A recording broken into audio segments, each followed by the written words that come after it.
Welcome to the Local Farmer Podcast, where we invite you to join us on our farming journey. Whether you're a seasoned farmer or you're just getting started, we are here to learn and grow together. Our goal is to help encourage, inspire, and equip the local farmer. So let's grab our boots and let's dig in. All right, hey, welcome back to the Local Farmer Podcast. I'm Brandon. I'm John. It's been a long time. It feels like forever. It's actually been almost 3 months. Wow. It has been a while. A lot of life in between the last podcast in August and now. Yeah, it's been a wild 3 months. Yeah. I mean, nothing crazy bad, but we've just been busy, huh? A lot of progress. Yeah. A lot of really good stories to share and tell. But before we dive in, John, how can they find us? Remind them how they can find us. Well, yeah. I mean, Facebook, Instagram, Twitter, YouTube, Spotify. Yeah. All the platforms. Yeah. Look at it. Look at the Local Farmer Podcast in the search bar. Yeah. If we're there, you'll find us. Yeah. Well, this episode is going to be more of an update because we haven't been on here in quite some time. So a lot of stuff happened from you going on some rodeos and me finishing up a year-long project at our church. So tell me about as we dig in. Yeah, you like that? I didn't correct you the first time. You didn't. That's fine. That's fine. As we dig in, hey, so tell me about the rodeo circuit because, before we talk about that, there are 2 lost episodes. Yeah, so we didn't actually miss that long. Yeah, I mean it's been a while. It has, yeah. But there are 2 episodes there. Lost ones. It'd be kind of neat if we find them. I think and throw them back. Lost episodes. Yeah, it'd be kind of cool, but.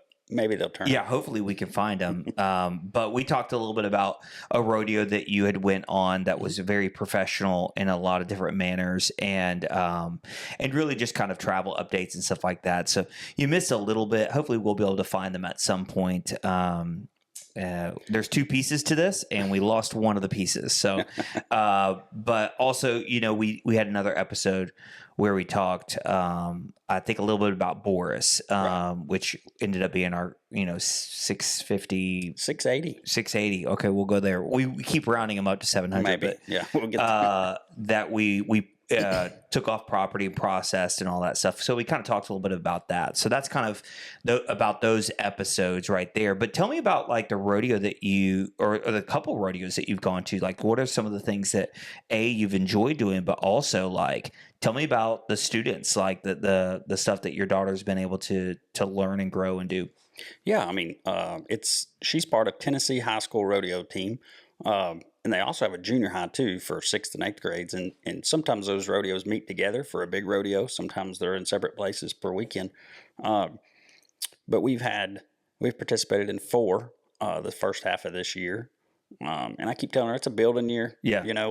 Our first rodeo was in Athens, Alabama, and then we actually recorded an episode there that's in the Lost Files. But I thought, man, we're out of our league. But we've come a long way in 4. Yeah. And I said, it's your freshman year. Let's make it a building year. We've had some horse injuries that we're working through, all different things. So she's running barrels, poles, and now she's added breakaway roping and goat tying. Yeah, you sent me a video on that. I just like the random stuff that you send me sometimes, and that was one of them. Was just her jumping off and tying up was it a sheep? It's a goat. It's a goat. Yeah. Well, I know the difference, but I couldn't remember. But yeah, so tell me about like the things that you've learned by traveling and doing. I mean, obviously you're new to it. You're not new to horses, but you're new to the confines, or not confines, but like the circuit, the construct. Yeah. Yeah.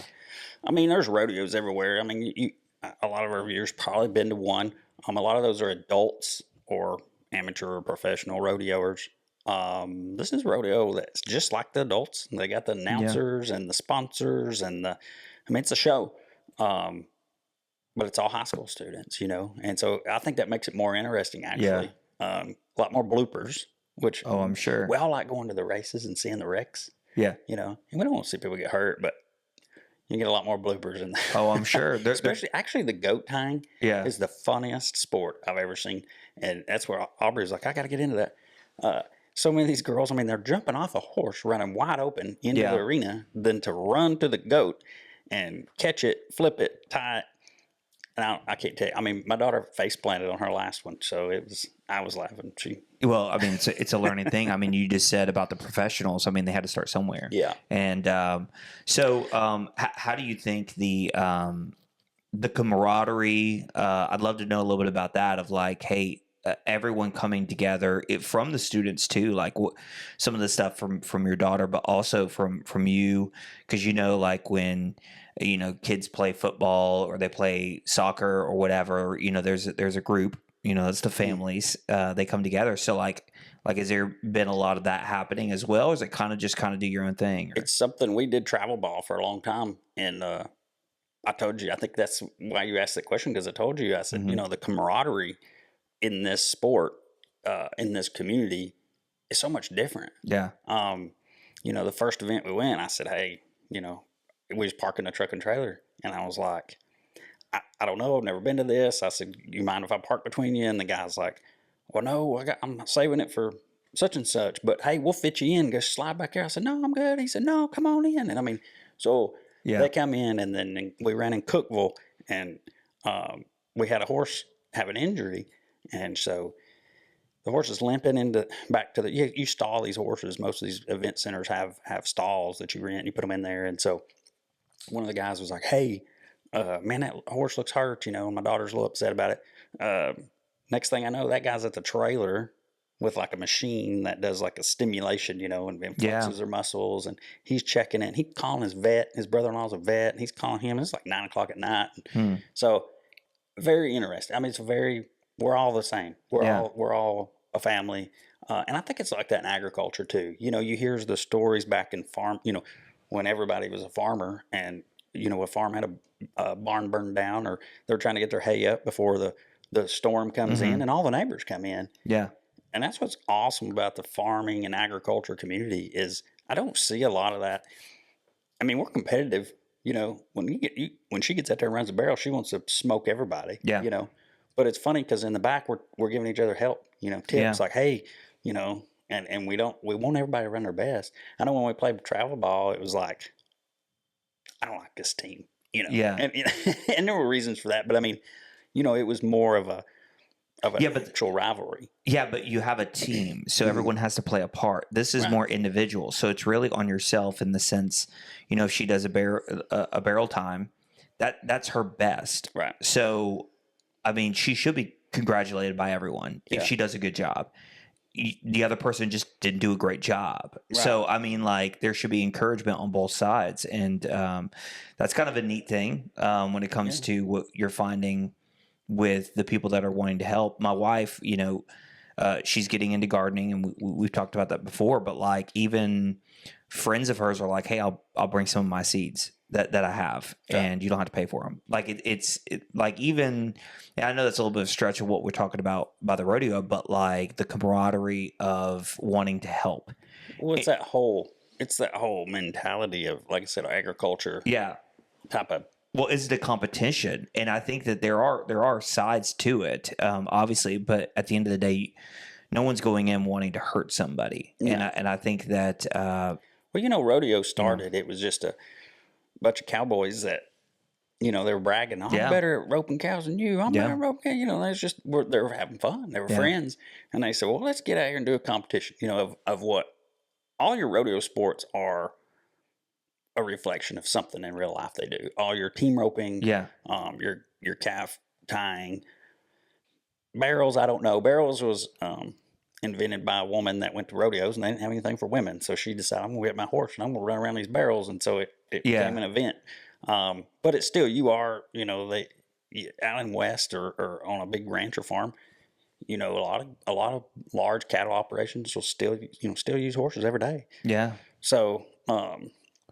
In fact, one of the ones that had that injury, she come off of a cattle ranch. Yeah. So she's she's naturally knows how to follow that horse or that cow already. So Are we going to pretty get to a interesting. place where we're going to have to use horses? I don't know, man. Go ahead and say it. I don't know. Like I had a horse the other day that I was we were waiting gonna for you try to say ride, I'm just done. I'm just done with the horses. I was waiting for you to say something like that. Man, it's something, We were it's something all taking the time, but it it's great. is. You know, it's one of those things where it's one of those lifestyles that you're like, I'm done. I'm just Yeah. gonna sell everything, and then the next minute you're like, oh look, I found this new horse. You know, we should go. Yeah, it's funny because I think you find that with anything though, any type of hobby that you do, like you have a low where you're like, hey, do I want to continue this? Is this something that I want to do? And then there's a refresher and a reminder of like, hey, this is why you love it. This is why you like doing it. This is why you want to be involved in it. And I think that's really cool. Just, I mean, even your excitement coming back from those, of just talking about, hey man, this person had this, or hey man, like this is really cool. Hey, I went to this. You had recently went to a really nice place, right? Like a really nice rodeo. It was at a casino. A casino, yeah. Yeah, it was. Did in you a horse play? racetrack? No, I didn't. Okay. In fact, we went there. We were going to eat restaurant, and they wouldn't let my daughter come in. She's too young. I was like, well, okay, because of see you, age. bye. Yeah. Okay. We were just going to the restaurant, but Yeah. she couldn't walk through the I got casino you. floor. It's weird. I don't know. I mean, Well, they're strict on that. yeah, and I think they were smoking in there too, so that was Okay. a big thing, which is fine. It's fine. We went back and grilled a steak on our grill at in our trailer. Yeah. So, but that was a more uppity feeling. it was Type of culture. It was.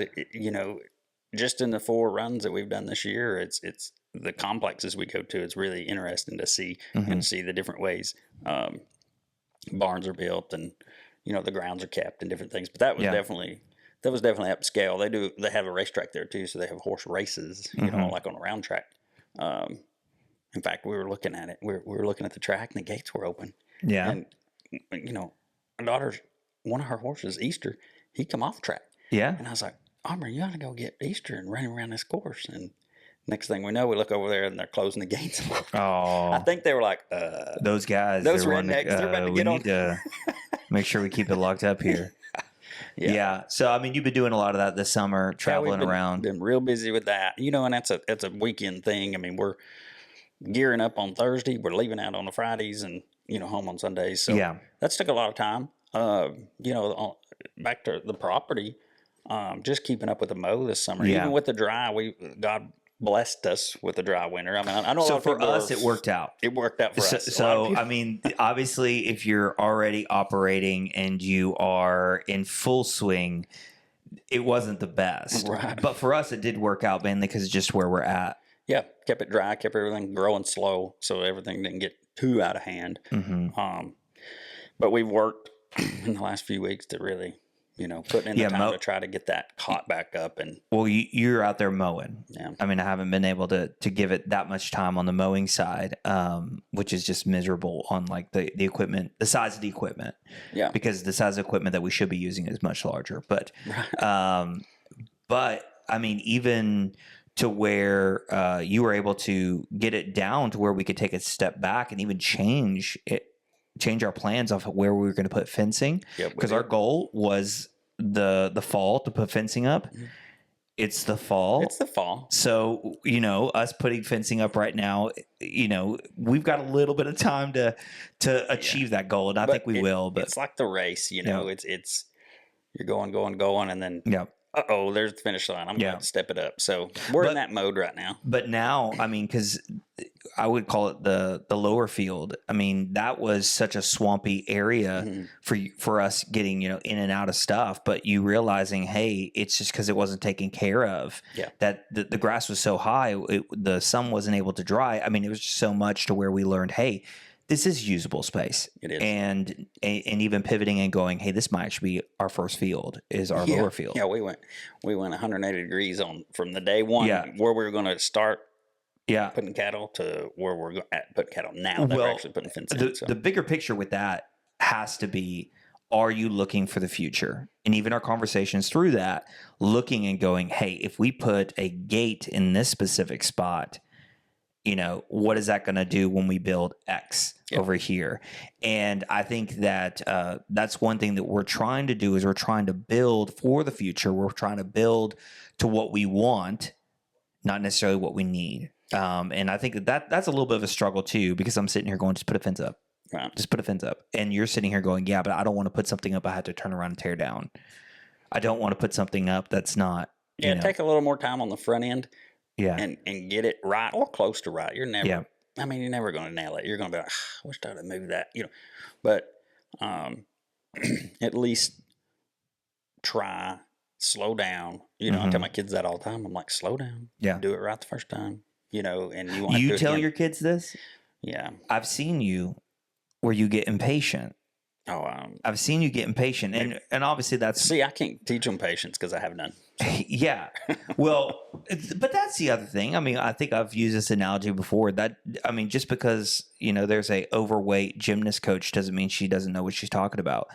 I mean, she could see it from a different angle. Yeah. She's never experienced it. She doesn't know XYZ. But for you, telling someone to slow down, it's the right decision. That doesn't mean you do it, but it's the right decision. But true. For us, looking at fencing for the fall, that's a huge goal for us that, I think we're on track to achieve to get there. But for the summer, it was the mowing, keeping up with the property, keeping up with our pigs that we have, because we did add 3 more, 2 castrated males and 1 female that we're still trying to process what we're going to do. Hey, are we going to bring her on as a breeder, or are we going to process her? So that brings us up with more animals on property now. But really it's been maintaining the property and maintaining them. Yeah. It's been definitely a busy summer, and I feel like we're productive. No, we are, because we built a bigger pen. Yeah, we've done that. Yeah. We've done quite a bit, and that's took a lot of that time that we would have. When you have a live animal on property, they get all the priority. That's right. So, you go out there one day to mow a field, and there's an issue with the animals that exist, or with their pen or whatever. Well, that gets, obviously, you're over there dealing with that. Well, I'll share this with you. This morning, having to go out there this morning, because we're trying to make sure that they're at a weight. Our breeders are at a weight where we're just wanting to maintain. We're not wanting to build them any bigger. So trying to pull back their feed, and I'm kind of getting into where we're feeding them every day. Well, I knew I had to go out this morning. Raining, pouring rain. I go out there. I haven't shared this with you yet, so this is a great for you to hear too. So I go out there. Number one, I'm wearing kind of like jogger pants, and nothing that I'm ready to get any muddy or dirty, and just tennis shoes. But I notice that we've got 2 different fences, or 2 different paddocks right now, and we have 2 males in the other. And one of the males ran up to me as soon as I was putting the feed in. The other one wasn't. And the other one, which we've named Bones, he's not Boney anymore, but he's still going to be known as Bones. It wasn't him. It was the other one. And so I had to go around and look, and he's laying in a bush, basically, on his side, and his face is in the ground. And of course, my first thought is, this is it. This is the moment where you walk in, you're like, we lost one. And he was breathing heavy, but he was also shivering, heavily shivering. And it's pretty cold. I forget what it was, 40 something maybe, something like that. And it's raining, all that stuff. So I go get some boots on real quick, put some gloves on, and I feed up their feeders, and it's raining. I go out there and I start pushing him, and he obviously he's alive, but he's just kind of not wanting to move at all. Yeah. And so I'm looking around going, hey, we need to create some type of shelter, because they don't have a shelter. So went and grabbed the baby, the plastic, the plastic baby house that we have. I have a couple of these from a project that I didn't end up doing, and so we brought a couple over, and I was like, "How am I going to drag this over?" And so I dragged it over, and I put some of those wood shavings in there. And the other male, went right in and kind of looked around, was very curious with it, but he still wasn't getting up. So I went over, and how they how they are. Yeah. You can't pick them up. No. You have to drag them. I picked him up. Oh, no. He let me pick him up. So that's another sign. I'm like, oh gosh, dude, what? You're not super skinny. You're eating. I don't know what's going on with you. I take him over, and he starts kicking pretty heavy. And then I put him in like where the wood shavings are inside that house, like shove them in there. Dude goes crazy.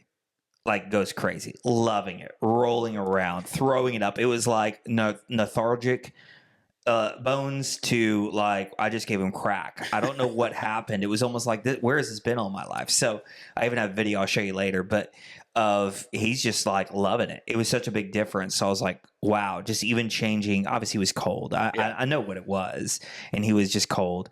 But that's just a little fun thing that I wasn't ready for this morning. I did not get up thinking I was going to have to go wrestle a pig. I didn't get that bad. I had a coat on that took most of the dirt, but it wasn't bad. But that's just going back to saying, like, I didn't expect to do that this morning. Right. I expected to go out there. Like, literally, I had it planned out. Check them out. I was like, hey, I'm going to go back home. I got to do this errand, but by this time I'll be this. No, that took a little bit longer. Not much longer. I mean, I drug it over, put some stuff in it, and, we'll have to rework it a little bit more. I was just trying to give him an option for tonight.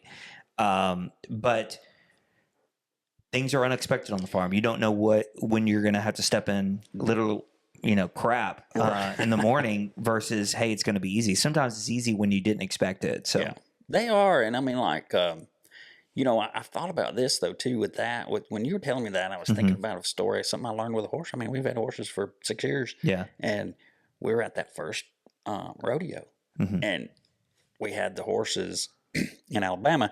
They didn't have stalls. Okay. Well, it's Alabama. Luckily, they got electric, right? Okay. So I'm just kidding. If you're from Alabama, I love you guys. They're probably not from Alabama. Only our friends are watching, but yeah. But they did have, I got family in Alabama. They came to that rodeo and watched us. But anyway, love them. Karen, Larry, Fine. We love Alabama. Oh, yeah. Jeremy, we love you guys down there. Yeah. But anyway, this facility didn't have a stalls like all the other ones do. And so we had to build like a little, no big deal, put some tent fence up right outside of our horse trailer camper. Yeah. And so we're out there, and it's in the middle of the day in between runs, and I look out there, and Aubrey's barrel horse is laid on its side, and it's going twitching. Yeah. Moving its feet, twitching its face. And I'm thinking, what in the world? I mean, it looked like it's having a seizure. Having a seizure, yeah. So I jumped out there, jumped over the little string, and went over there, and I'm like, first off, if you ever see a horse down and you're going to check on it, don't ever come up to its feet. Always come around the back. Kick you. Yeah. When they go to get up, they're going to flail their legs around to get up. So I run around it to get to its head. And I'm like, Easter, Easter, Easter, Easter. And it kind of like opened its eyes, but its eyes will roll back in its head. And I thought, oh gosh.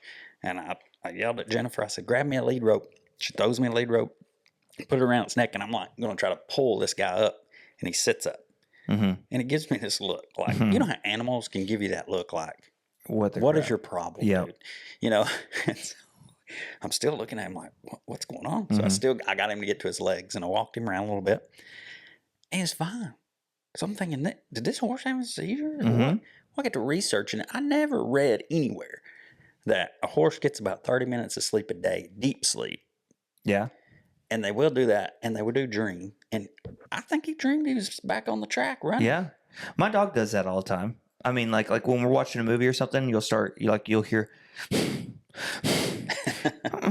she'll start making some weird sounds, and she's having a deep dream. Yeah. Yeah. So I learned that. I mean, something new all the time, but I mean, yeah, maybe that pig was, obviously he's cold, but I think maybe he was just into a sleep too, or didn't want to be. I don't know. But anyway, it's good. We got him in a little house, and I mean, they had a lot of shelter. They had the big girls though to help with warmth. They're used to having the big girls with them. So, but those are just a few things that And this kind of caught us too, because my horses, I got a little filly out there that we picked up, and we would have put her in a stall for sure. Maybe a couple of the other ones. They got run-ins, but this rain, like temperature dropped and it started raining. Yeah. And it was only. When I went to bed, I was like, I always check. And I was like, okay, we're going to get a little shower. So I made sure everything was put inside that needed inside. But if it rained, it was only going to be a couple hours. Well, I mean, that's set in. It's cold. It's cold. Well, little update just on what we've done this summer.